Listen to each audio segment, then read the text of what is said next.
Hello and welcome back to the another video session of Standard 5 Environmental Studies. We are going to continue lesson number 16 water in this video session. Famine. Water evaporates continuously. That is why places where it does not rain for a long time experience a drought. बघा पाणी जे आहे ते continuously evaporate होत राहते, त्याची वाफ बनत राहते, त्यामुळे काही काही ठिकाणी दुष्काळ पडतो म्हणजे ते पाणी नसतं जमिनीत काहीच. At such places the water level falls in river, wells, lakes, burns and dams. Some of this may even go dry. The land also dries up due to evaporation. Human and animals suffer from scarcity of water. There is no water for agriculture. This condition is called famine. A famine is a natural disaster. Famine म्हणजे काय?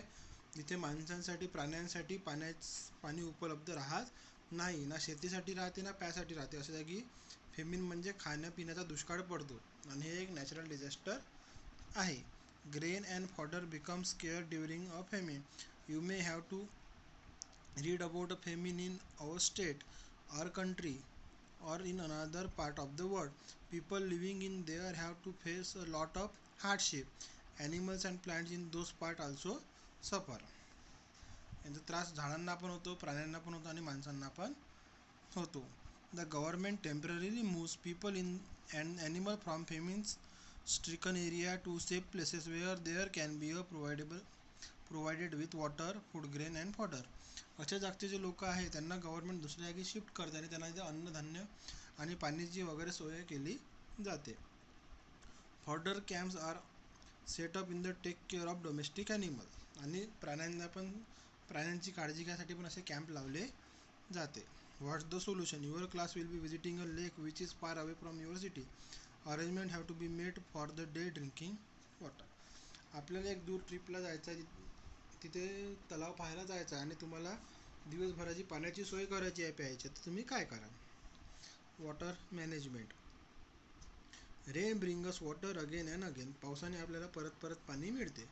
But we get rain for only 4 months in the year. पण आपल्याला वर्षातून फक्त 4 महिनेच पाऊस पडतो. If rainwater is not stored, we will not have water for our daily needs after the rains. जर आपण हे पावसाचं पाणी व्यवस्थितपणे साठवून ठेवलं नाही तर आपल्याला वर्षभर पाणी मिळणार नाही. To meet the whole year's need for the water, rainwater must be stopped. When it stops, it percolated into the soil. As the groundwater storage increases, trees get water, wells to get enough water and land can be cultivated. जर व्यवस्थित पाऊस पडला तर आपल्याला चांगलं प्यायचं पाणी वगैरे मिळते, जमिनीत पाणी राहते, विहिरीमध्ये पाणी राहते, त्यामुळे चांगला पाऊस पडणे खूप आवश्यक आहे. Several methods are use to make rain water seep in to the soil. काही मेथडने आपण पावसाचं पाणी जमिनीच्या अंदर मुरवू शकतो. Large dams can be build. मोठे मोठे तलाव बांधणं, but that may not be possible in all places. पण सर्वीकडे ते पॉसिबल होत नाही. In that debate the government and the people come together to undertake several works such as building smaller reservoirs, counterbunding, stopping the water of the smaller stream by constructing bunds and बंधाराज.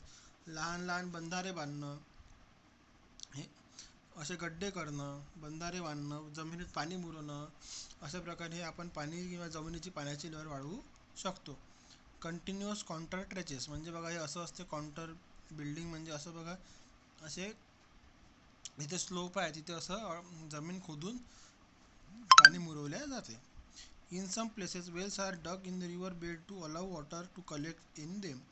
Rain water falling on the roof and houses drain into a large tank place beside the building. Using all such method helps to stores as much water as possible. इथे बघा band of stream, बघा इथे बंधारा बांधला आहे छोटूसा. आणि बघा घरावर जे पाणी जमा होतं त्याचं पण आपण सगळं पाणी एका जागी जमा करून रेन वॉटर हार्वेस्टिंगसुद्धा करू शकतो. It is very important to use water carefully to stop rain water from flowing away, to make it seep in to the ground or to collect in a tank.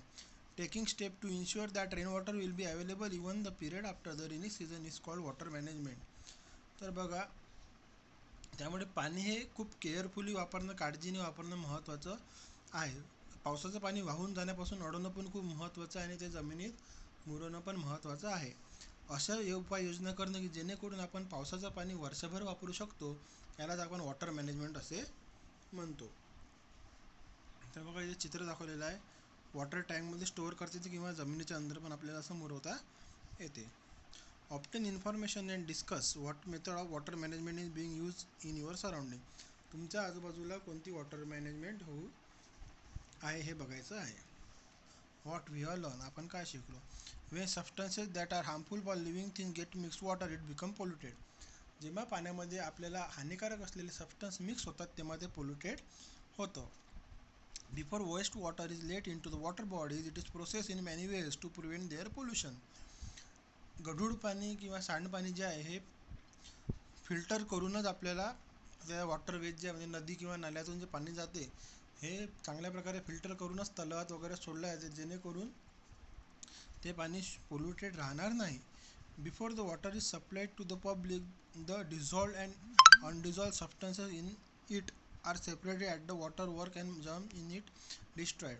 आणि आपल्यापर्यंत पाणी पोहोचूच्या आधी ते water treatment केलं जाते त्याच्याकडून, जेणेकरून त्यातले जम्स वगैरे सगळे मरून जातील आणि अशुद्धता निघून जाईल. If it does not rain for a long time it leads to drought and famine. जर खूप वेळ पाऊस पडला नाही तर त्यामुळे तिथे दुष्काळ पडेल. Famine condition affect human as well as animal and plant of that region.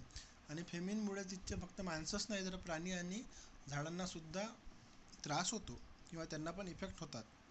Water management means stopping or storing water or letting it percolate into the ground to make it available even after the rainy season. Water management म्हणजे काय आहे, पाणी अडवून ते जमिनीत मुरवणं किंवा कुठे store करणं जेणेकरून ते आपण वर्षभर वापरण्यात आले पाहिजे. तर अशा प्रकारे आपला लेसन नंबर 16 वॉटर जो आहे हा कंप्लीट झालेला आहे. याची एक्सरसाइज मी तुम्हाला आज पाठवतो. Till then stay home, stay safe.